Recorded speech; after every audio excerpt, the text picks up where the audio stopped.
शाळेमध्ये मानवाधिकार दिन आणि भारतीय संविधान दिन हा साजरा केला जातो.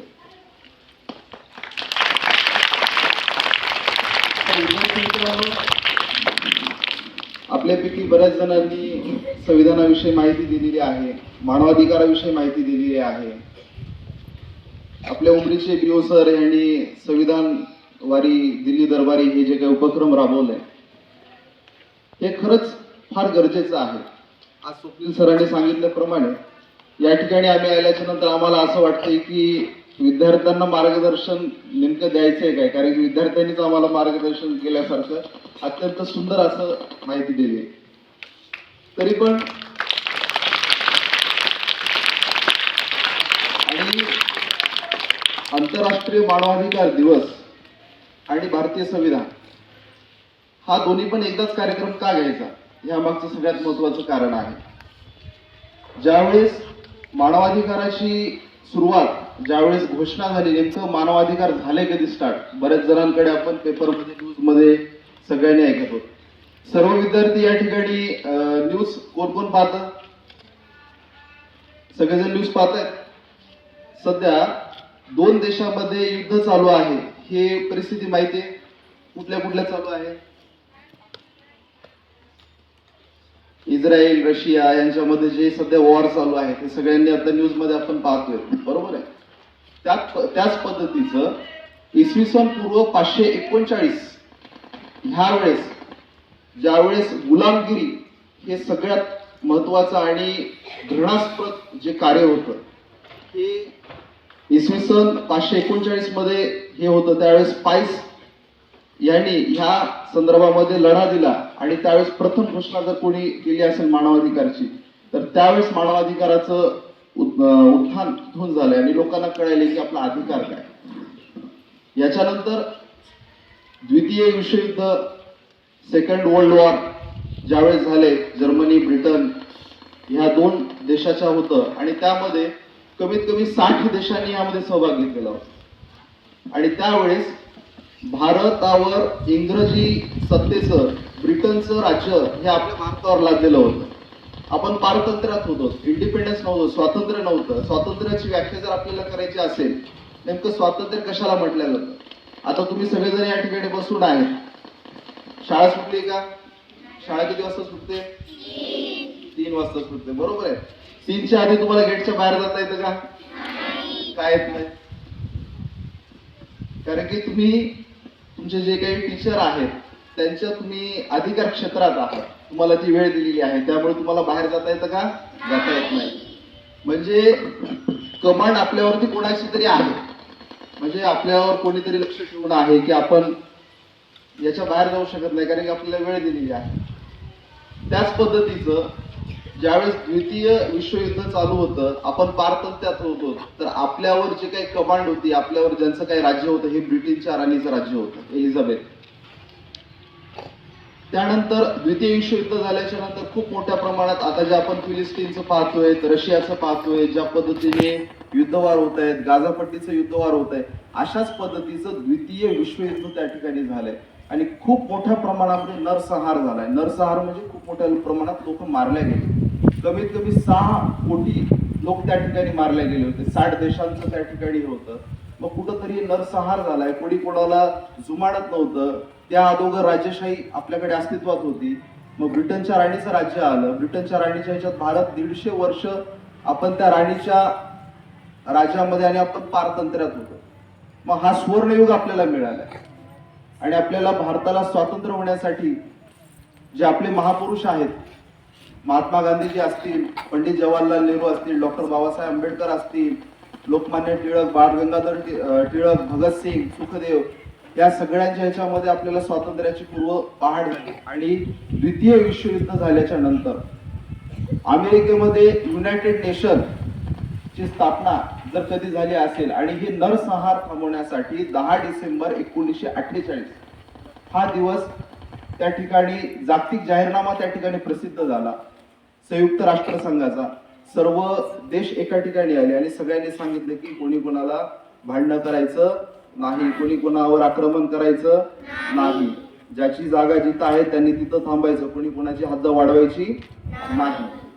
आणि त्या ठिकाणी 30 कलमी, जसं आपल्याला आपले अभ्यास करत असताना जे काही आपले धडे वगैरे असतात, पहिला धडा, दुसरा धडा, तिसरा धडा, असा जो असतो, तसं 30 कलमी कार्यक्रम हा युनायटेड नेशननी आपल्याला लावून दिलाय आणि याचं मुख्यालय आहे अमेरिकेमध्ये. आणि 10 डिसेंबरच का आपण मानवाधिकार दिवस मनवायचा? कारण की बरेच दिवस आहेत, 10 डिसेंबर आहे, 9 डिसेंबर आहे, 11 डिसेंबर आहे, पण 10 डिसेंबरच का? तर 10 डिसेंबरला जागतिक जाहीरनामा घोषित झाला आणि तो एक आपण मानांकन दिवस म्हणून पाळला जातो आणि प्रत्येकांना प्रत्येकाचे अधिकार हे आपल्याला 10 डिसेंबर रोजी दिले. म्हणून तो मानवाधिकार दिवस आणि भारतीय संविधान दिवस हे दोन्ही एकमेकात सोबत का करतो? 30 कलमी कार्यक्रम जे युनायटेड नेशनचा आहे त्याच पद्धतीचं भारतीय राज्यघटनेमध्ये, भारत आपण कधी स्वतंत्र झालो, इंडिपेंडेंट कधी झालो आपण? 15 ऑगस्ट 1947, बरोबर? तर 15 ऑगस्ट 1947 ला आपण स्वातंत्र्य झालो. त्या पूर्वीची परिस्थिती काय होती, त्यानंतरची परिस्थिती काय, हे फार वेगळं आहे. कारण की हे इतिहास ह्या प्रत्येक विद्यार्थ्यांना आपल्या भविष्यात यांना कळणं फार गरजेचं आहे. त्यापूर्वी परिस्थिती अशी नव्हती. आज जे आपण सर्व विद्यार्थी एक समान एका लाईनीमध्ये एका कलरच्या कपड्यामध्ये युनिफॉर्म मध्ये आपण आहोत, अशी परिस्थिती पूर्व नव्हती. पूर्व काय होतं की मोठी जे काही गावातले विशिष्ट लोक असतात, ह्या गावाच्या विशिष्ट लोकांचं त्या ठिकाणी अधिकार होता, त्यांच्या विशिष्ट अधिकारावरच बाकीच्या गोष्टी चालल्या जायच्या. बाकी प्रत्येकांना तेवढे अधिकार नव्हते. प्रत्येकांना जीवन जगण्याचं स्वातंत्र्य नव्हतं. प्रत्येकांना अभ्यास शिकण्याचं, शिक्षण घेण्याचा सुद्धा अधिकार नव्हता. हे जर आपल्याला कोणी दिलं असेल तर डॉक्टर B.R. आंबेडकर यांनी आपल्याला दिले. कारण आज जसं आपण शाळेत जाऊन शिकतो, शाळेमध्ये आज आपल्याला टीचर आपल्याला शिकवतात, सगळ्या गोष्टी सांगतायत, पण हे पूर्वी नव्हतं. तर पूर्वी काय होतं, आता आपण बऱ्याच जणांनी बाबासाहेबांचं सिरियल पाहिलं असेल की त्यावेळेस काय दाखवलं होतं, सगळे विद्यार्थी हे वर्गात बसायचे आणि बाबासाहेब कुठं बसायचे? वर्गाच्या बाहेर होते. म्हणजे हे समाजाची त्यावेळीची परिस्थिती तशी होती. पण ती परिस्थिती आज आपल्या इथं नाहीये. आज भारत स्वतंत्र झालाय, भारताचं संविधान लागू झालंय आणि या संविधानमध्ये जे फंडामेंटल राईट्स दिलेले आहेत, जे व्यक्ती स्वातंत्र्य असेल, जीवन जगण्याचं स्वातंत्र्य असेल, ह्या स्वातंत्र्याच्या आधारावर आपल्याला कुठंही मुक्त संचार करण्याचं स्वातंत्र्य आहे, जीवन जगण्याचं स्वातंत्र्य आहे, बोलण्याचं स्वातंत्र्य आहे, कुठेही जाऊन आपण एज्युकेशन घेण्याचं स्वातंत्र्य आहे. हे आधी स्वातंत्र्य नव्हतं. त्यासाठी भारतीय संविधान हा सगळ्यात महत्वाचा म्हणजे सर्व जाती धर्माला घेऊन चालणारं एकमेव असं ग्रंथ आहे. आज आपण बरेचसे ग्रंथ बघतोय, बरेचसे धार्मिक ग्रंथ आहेत, पण असं कुठलं ग्रंथ आहे की प्रत्येक जातीच्या, प्रत्येक धर्माच्या व्यक्तींना जर कोणी जोडून ठेवत असेल, हे भारताचं संविधान जोडून ठेवतंय.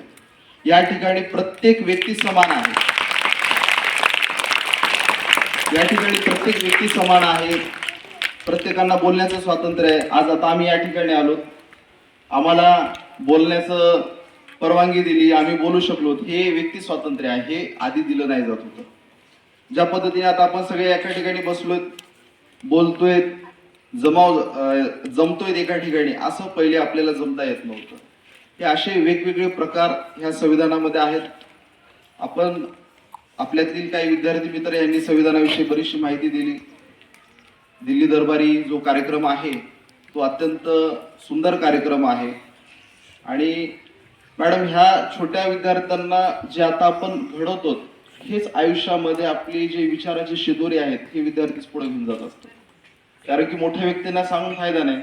कारण की आता ह्या ज्या विद्यार्थ्यांना जे आपण डोक्यात त्यांच्या भरवतोय, जे यांच्यासाठी देतोय, हे यांच्या आयुष्यामध्ये पुढे गेल्याच्या नंतर समाजात एक व्यक्ती म्हणून जगण्याचं जे सामर्थ्य असेल, हे आपल्या मार्गदर्शनातून आणि भारतीय संविधानातून मिळत असते.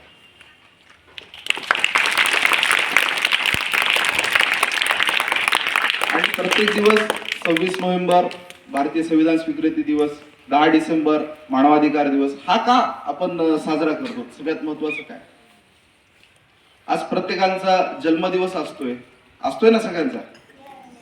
मग जन्मदिवसाच्या दिवशी आपण इथं सगळ्यांचं शुभेच्छा वगैरे देतोय. त्याच पद्धतीचं हे जे संविधान आहे, हे संविधान कोणत्या दिवशी तयार झालंय? मानवाधिकार दिवस आहे, हा कोणत्या दिवशी तयार झालाय? तो तयार झालेला दिवस म्हणजे त्यांचा वाढदिवस आहे. म्हणजे मुलांना लक्षात येईल ह्या पद्धतीत सांगतो. म्हणजे त्यांचा वाढदिवस आहे. आज त्यांचा वाढदिवस आपण सगळ्यांच्या उपस्थितीत आपण आज साजरा करतोय. त्यावेळेस ती घटना झाली, ती घटना घडून गेली, संपला, त्याचा काळही लोटला. पण ती घटना प्रत्येक विद्यार्थ्याला, येणाऱ्या नवीन पिढीला माहीत राहावं यासाठी आपण हा आजचा दिवस या ठिकाणी करतोय. ह्या शाळेच्या संचालिका, मुख्याध्यापिका आदरणीय सो शुभांगी माळोदकर मॅडम, तसेच ह्या कार्यक्रमाचे अध्यक्ष मठपती सर, आमचे भीम आर्मीचे स्वप्नील भोसीकर सर, माझे सगळे सहकारी या ठिकाणी आलेत. आपल्या सगळ्यांनी आम्हाला जे आदर आतिथ्य दिलात त्याबद्दल मी सर्वांचा आभारी आहे. या ठिकाणी मी माझे शब्द संपवतो. जय हिंद, जय भारत, जय श्री.